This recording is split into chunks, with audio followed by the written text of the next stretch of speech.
From Religion News Service, this is Saved by the City, a special summer series with me, Katelyn Beatty, and just me again. Me, myself, and I. In this series, we're going to figure out what the heck I should do with my life. So sit back, grab a refreshing summertime beverage, and join me this week as I ditch the attempts to manifest a man and ask, should I just become a fabulously wealthy auntie instead? Welcome back to our special summer series. We're calling it Tell Katelyn What to Do with Her Life. I'm glad last week's episode about manifesting didn't scare you away. If you tuned in, you know this woo-woo manifesting adventure led to a karaoke bar on the Lower East Side, where a kind older gentleman was so stunned by my singing, he bought me a drink. I suppose stunned can be interpreted in many ways. The older you get, the more you realize that random, older, kind men aren't going to just be around to buy you free drinks, metaphorically speaking.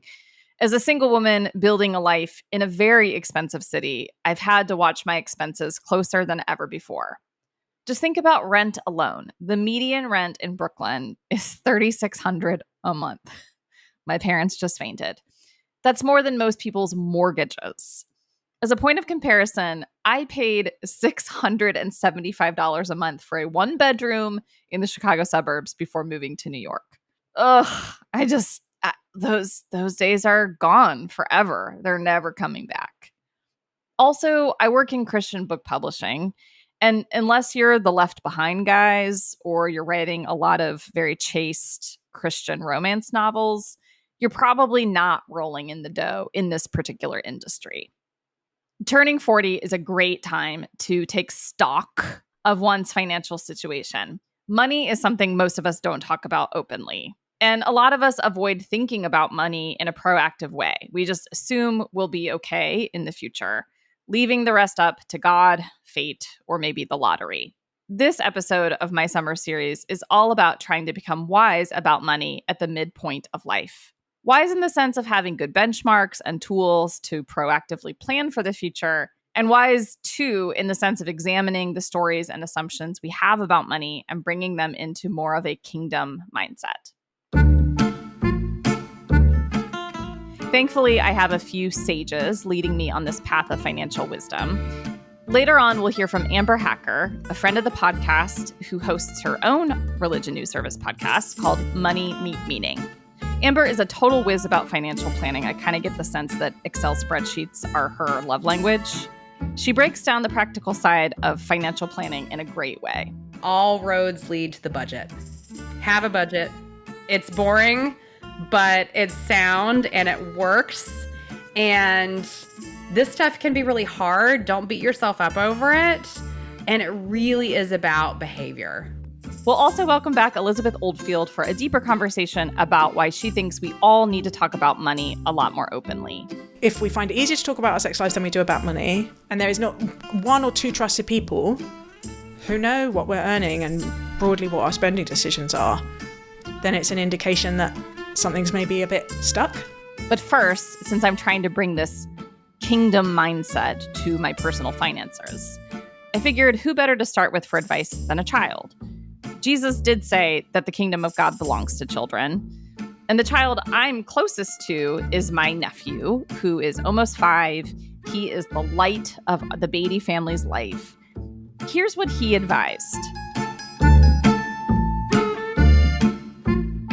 So, who am I talking to? Luther? I am almost 5. Mm-hmm. Do you have any advice related to money? Money, give me more money. Give me more money. No. More money. Money, like how I should manage it. What does that mean? What should I do with my money? Put it in your butt. That's not very nice. Put it in your nostril. Put it in my nostril? Yeah. Okay. Put it in your mouth. Invest in gold teeth? Yeah. Yeah. It's an idea.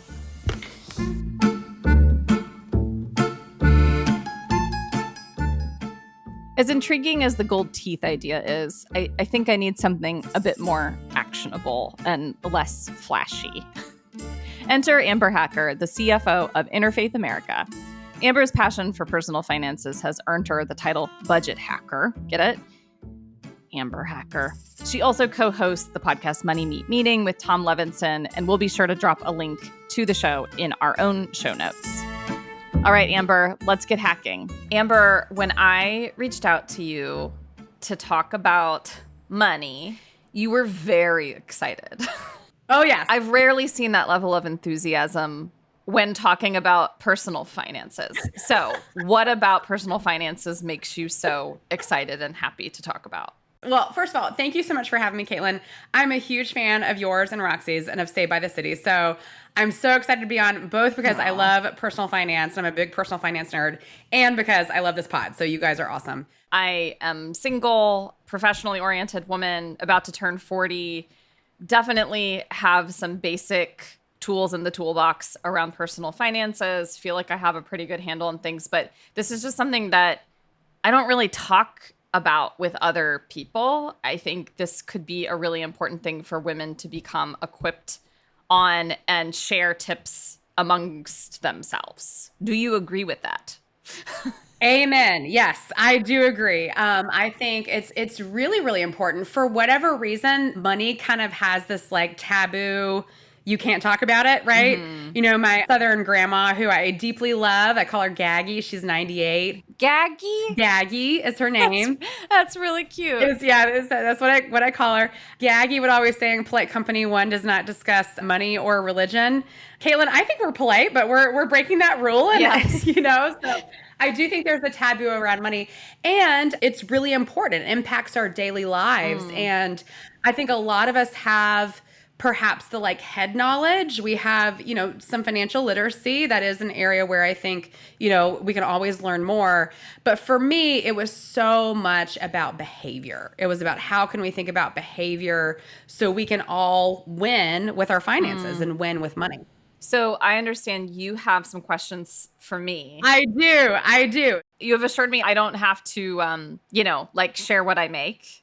No, we're not going to ask personal questions. So it's basically 4 questions for 40-year-old Katelyn for winning with your finances. I love it. I'm a 1984 baby, so I just turned 40 as well. Welcome to the club. The water's fine, I take it? It's good. It's great. 40s are great. You're going to be awesome.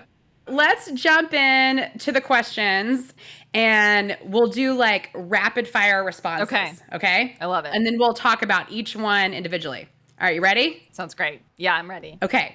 Question number 1. Do you have a budget? Yes-ish. Ish. Okay. We'll talk about that more in a sec.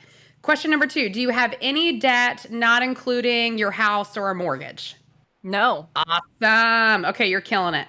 All right. Number 3.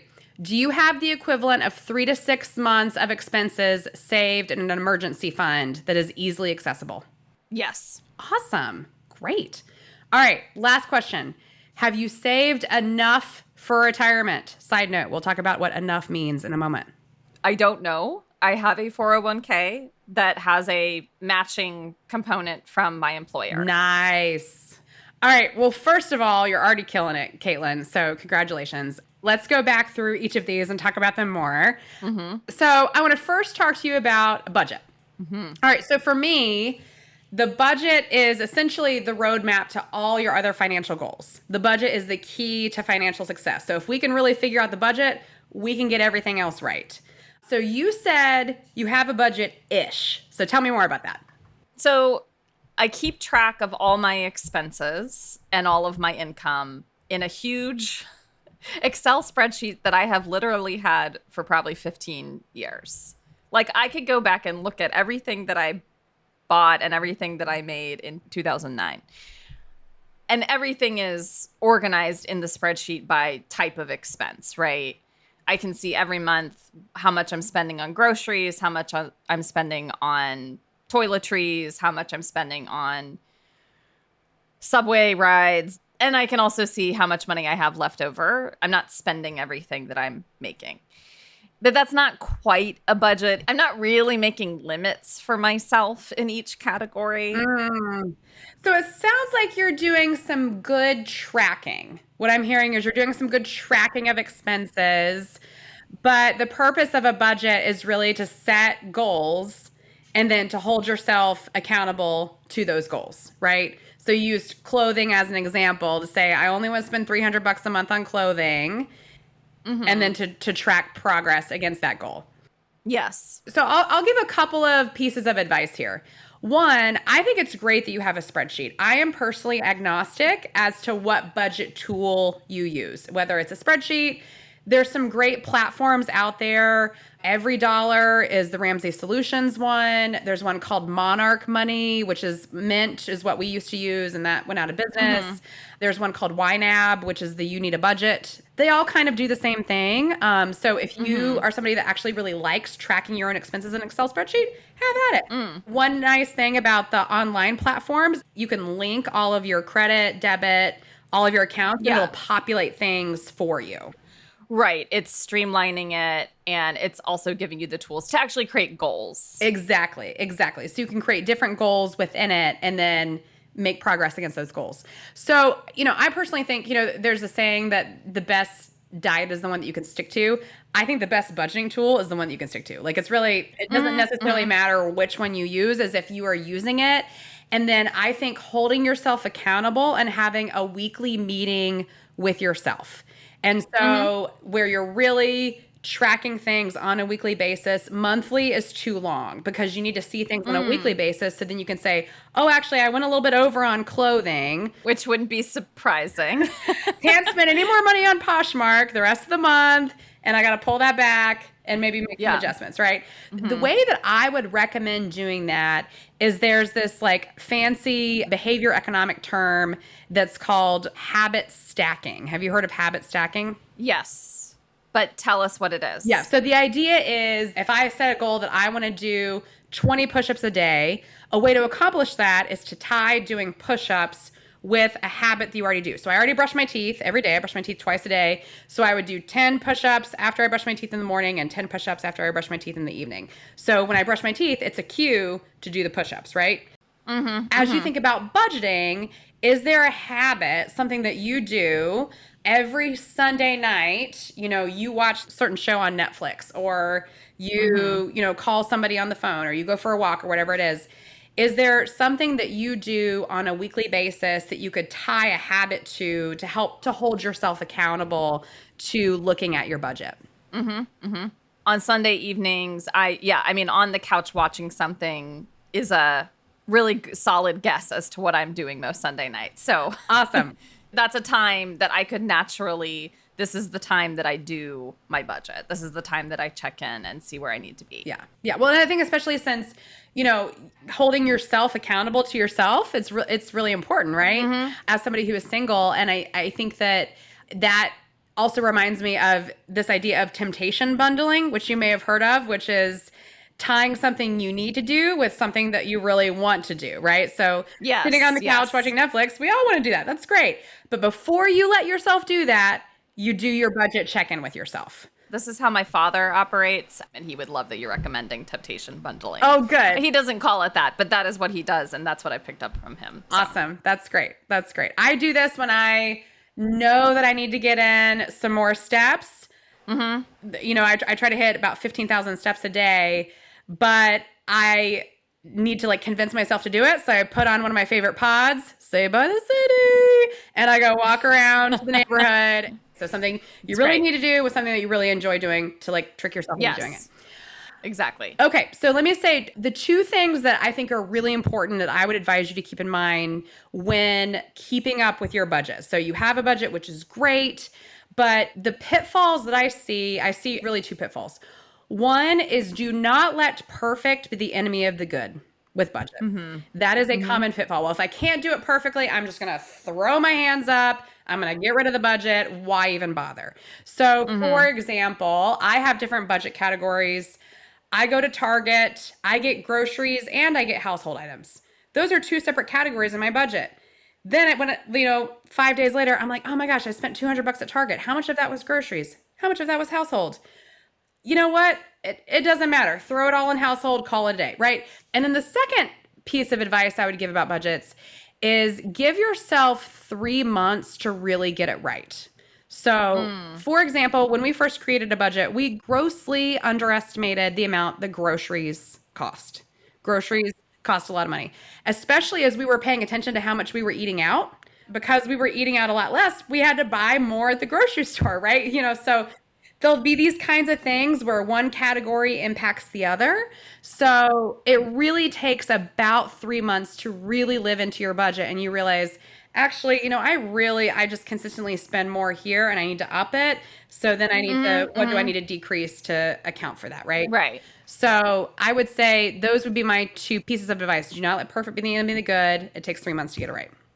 Okay, these next 2, we're going to speed through because you are awesome. You do not have any debt. That is great at 40.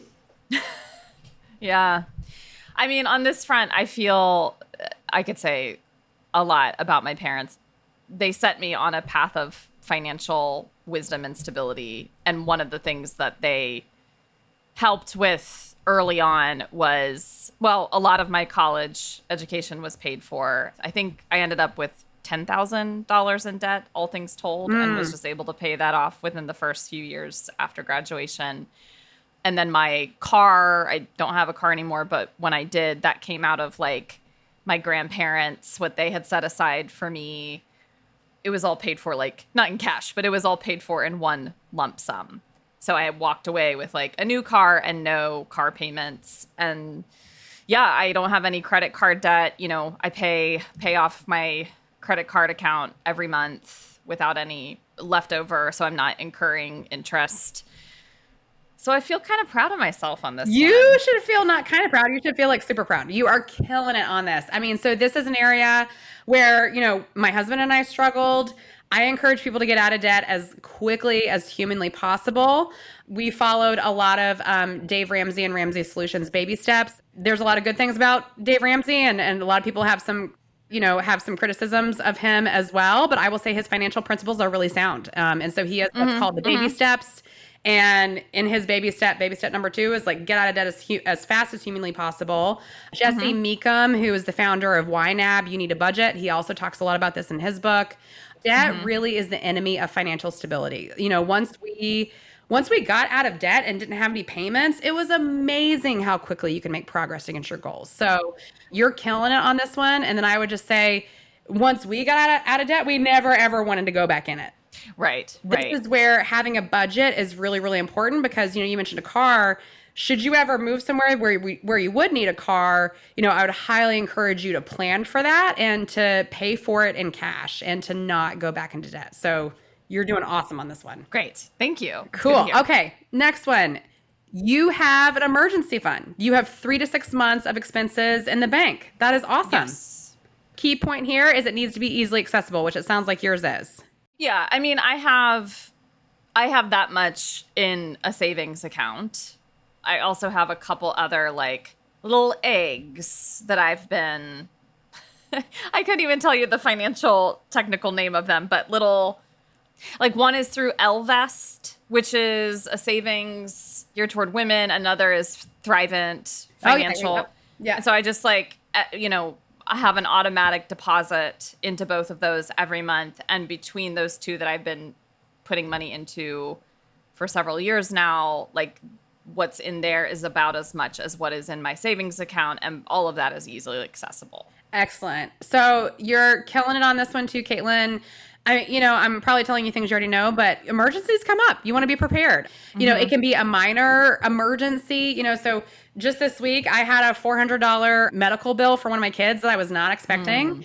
And because we have a fully funded emergency fund, things like this, way back when we were like trying to get ourselves out of debt and just really feeling strapped, that would have been so stressful.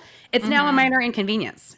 Right. And so whether it's something like that or something major, like God forbid, if something happens with your employment or something happens with your job, like having a fully funded emergency fund gives you that stability to be able to navigate both the small and the big unexpected things that life may throw at us. Yeah. All right. Last question. Have you saved enough for retirement? So you have a 401k, which is great. Yes. So by 40, the rule of thumb is that you've saved 3 times your annual salary. So that is not a hard and fast like rule per se, but that's kind of the general wisdom around this. Is this before or after taxes in terms of annual salary? So we're getting the nitty gritty here. I would say probably after taxes. Okay. I think I have close to that. That's great. That's great. And do you have automatic withdrawal, meaning that like it goes to your 401k, you never see it? I never see it. I really don't think about it. I occasionally check the like quarterly statement just to see like what's in there, how are things doing, but that's it. So that's really, really good. I think I highly recommend with your retirement account, you don't go in there all the time because that's just going to like stress you out. And that's when people start to make really poor decisions in terms of investments. We review our retirement account once a year with our retirement investment person. And that's when we take a look at it, see if we're on track. I would encourage you to Google retirement calculator. And that's a great way to kind of do a little bit of a checkup. And then to also see if that's an area where you could put in more. Are there other vehicles that you might want to look at? Google backdoor Roth IRA, for example. Those are great tools. It sounds like this is an area where you've made some really good progress. And now that you're 40 and now that you're entering this phase, this might be a good area to take a look at. As a final note, do you have any like parting wisdom for Saved by the City listeners who may be in like a similar life stage? Obviously, all 4 things that you've asked me about are really good places for them to start and kind of examine. But any kind of final like wisdom, encouragement, remember this one thing. Yeah. I would say my parting words would be all roads lead to the budget. Have a budget. It's boring, but it's sound and it works. And this stuff can be really hard. Don't beat yourself up over it. And it really is about behavior. I think a lot of us have the head knowledge of we should spend less than we make and we should save for retirement. I think if you can put together a budget that reflects your goals and your values and your priorities and then stick to it, that's where the magic happens. You know, a lot of being an adult is like a lot of boring but important stuff. Yes. Boring but important. So in this regard, I'm thinking again of your recommendation to temptation bundling. Yes. Like as much as you can find kind of small rewards for doing the boring but important things of adulting, you'll set yourself up for success. That's exactly right. Thank you so much, Amber. And Roxy and I should have you back on to talk about finances. She and I could stand to have like more conversation about this. And I'm sure our listeners would love to hear more from you as well. So thank you. Yeah. Everybody go listen to Money Meet Meeting. It's a sister religion news service podcast. So wherever you listen to Saved by the City, Money Meet Meeting shouldn't be far away. Next up, we'll hear from Elizabeth Oldfield about why she thinks money is the most important spiritual topic of our time, and why perhaps a few more of us should reconsider the model of the early church as described in the book of Acts, if that church also had a budget line for facial serums. But first, let's thank the organization that makes the summer series possible. Tell Katelyn What to Do with Her Life comes to you from RNS Audio, the podcast network of Religion News Service and Saved by the City. For the best in religion reporting, visit religionnews.com. And never fear, Roxy and I will be back before you know it this fall for our next season of SBTC. We'll also be dropping new episodes of Apocryphon with Tyler Huckabee. So send us your ideas for next season. You can shoot us an email at sbtcpodcast@religionnews.com. We'd love to hear from you. And don't forget to drop a rating or a review wherever you listen.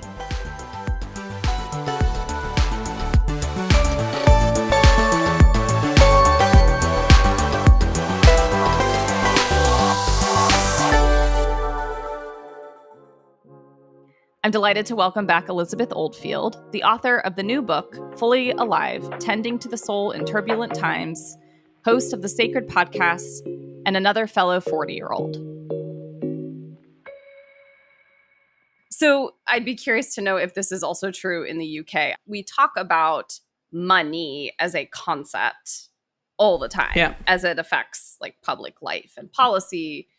But when it comes to how much money we have and how we are making decisions with that relate to our money, people get real nervous about that. Like, it's none of your business. It's private. What's mine is mine, you know?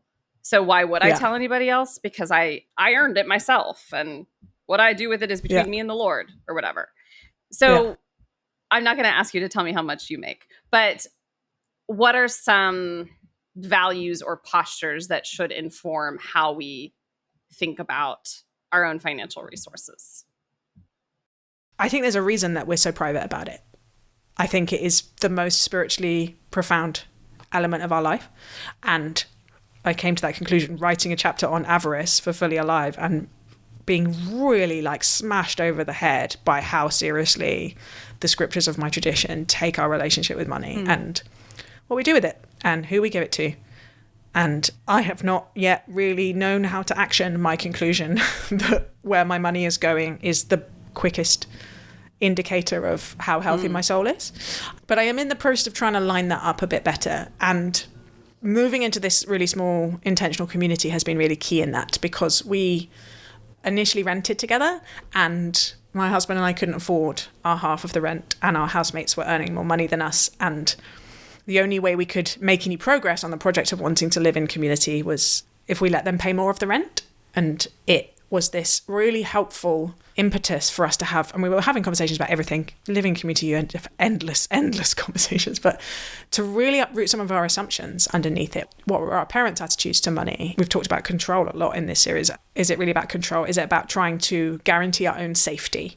Is it about being able to treat ourselves? Is it the sort of hedonist in us that doesn't want to end up in scarcity and not being able to indulge our pleasures? You know, I didn't think of myself as someone who was particularly independent or struggled to receive help, but someone else paying more rent than us with no plan for how that would equal out over time really felt like, do I actually believe the values of this kingdom, that it's like, in some ways money is arbitrary, right? My housemate is amazing on this. He's like, I get paid loads of money because I work in cybersecurity, and it is entirely arbitrary that those jobs are well paid, and being a philosopher or a writer is poorly paid. Like, the value that those things give to society, no one can say that is much higher than that. And in fact, the most valuable jobs for society are often the lowest paid, right? And they are largely caring professions, and they're largely staffed by women. And so I think my invitation would be to really, really interrogate, what are your values around this? What do you believe about money? What are the stories that you tell about money? And what do you want them to be? And how do you make decisions in the direction of having that values-aligned, healthy relationship around money that is going to actually help you be becoming the kind of person you want to be, the kind of person the world might need, breaking the chokehold a bit, because the privacy I think it's a problem, actually. I think if we find it easier to talk about our sex lives than we do about money, and there is not one or two trusted people who know what we're earning and broadly what our spending decisions are, then it's an indication that something's maybe a bit stuck. Spiritually. Yeah. Like, what's the fear? Is it someone else will have an opinion? Why is there that fear of judgment and then the quick rush to self-justify, particularly in this area? Yeah. I mean, it just highlights the idolatry of like self-sufficiency, and I get to determine what I do with my money. Yeah. And I don't anticipate that most Christians are going to be able to live in the way that the church in Acts did, right? That is the prime example that the New Testament gives us for how Christians work out their attitudes and values around money together. But we're so far removed. The fact that we can't even talk about this. I know. And the fact that you're like, well, of course we can't live like the Acts church. I'm like, no, I know exactly what you mean, but that should really worry us, right? We wouldn't even consider that as a possibility. Like, that's how this all started. And the people that had walked with Jesus, that is what they naturally did. As far as I can see, it wasn't like Jesus was like, when I'm gone, here's the template. Anyone who has property, sell it and put it at the feet of the apostles, and let there be no poor person amongst you. It was just the natural outworking of the things that he said and the spirit that was at work amongst them. And the Bruderhof still manage it, right? There are some people who live this, and there is a moral beauty about it that I am so radically far off from. But all I'm able to do at the moment, frankly, is like, what is the next tiny baby step I can make in that direction, rather than feeling overwhelmed and going, ugh, sod it. Like, how do I buy some more shares? I don't own any shares. That's the kind of thing I imagine finance people say. Or how do I buy more shoes is maybe the more... I'm just speaking personally. Serums is my thing. Serums. I've just been to the airport, tried on all the different serums, was like, $150 is not that much money for a retinol serum. It is. I didn't buy it, but my brain. I've had those same conversations. It's hard. I'm just thinking about Instagram. And first of all, the algorithm is, I swear it's like demonic. Yep. In its perception of what I want in a material, avaricious sense. Yeah. And so everything is kind of designed to get us to spend money on things we don't need for some kind of temporary pleasure. Even though I think serums are actually a good investment. I want to go on the record. Thank you. I've had 3 people say my book made them buy more serums, and I was like, oh, sorry, Lord. But which ones? Yeah. I see this in your future, Elizabeth. I see you becoming a skincare influencer. Lord preserve me.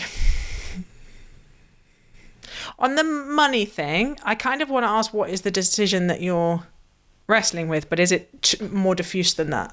There's no specific, like, directly financial decision that I have to make. I mean, all these other decisions are going to involve money of some sort, right? Yeah. I think maybe the thing I'd want to add is I want to acknowledge that the way society is currently structured, including the church, that there is a certain amount of prudence as a single woman that I think is not... We do not live in a society in which the church is sharing everything that it has and meeting each other's needs. And it is the nuclear family that is the primary way that we meet those needs. So for all that I can talk a good talk about, like, you know, tear down your barns and share everything that you have with the poor, honestly, I think if I wasn't married and also living in a commune, I probably would be making some serious decisions to make sure I had a secure future as well. Yeah. And I think on that point, there's a difference between hoarding and stewarding.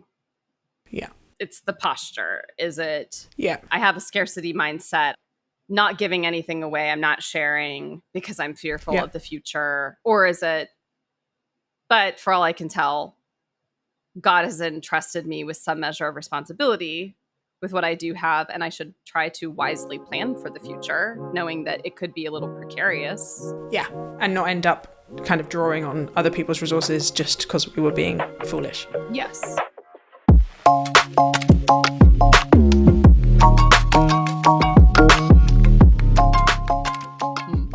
So according to Amber's 3 points of advice, it turns out that I'm doing pretty well. You know, like, she didn't give me a grade, but I need one. Being a former Gold Star honor student, I'd give myself a B. You know, there are things that I could be doing more of, but in general, I'm headed in the right direction. That was super helpful to hear. Where I would give myself a lower grade, honestly, is really taking into account Elizabeth's reframing of money as an important spiritual indicator. Even though I'm 40, it still is a stretch for me to be thinking about finances in a spiritual way. I tend to bifurcate the 2 realities of life. I don't know practically what it means to bring a kingdom mindset to personal finances, but I do know I want to be more open with people in my life about money. I think we should all be more comfortable talking about money, about having it be a regular point of conversation, especially in the church. So I guess I should tell you what I make.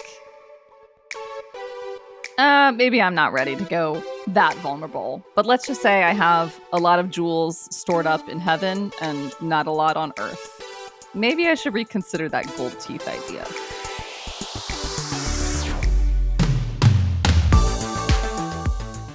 Saved by the City is a Religion News Service production. Our senior producer is Jay Woodward, and the consulting editor is Paul O'Donnell. Our editor is Julia Wyndham. Chaz Rousseau put together our look, and Martin Fowler wrote our theme music. I'm Caitlin Beatty. Thanks for listening.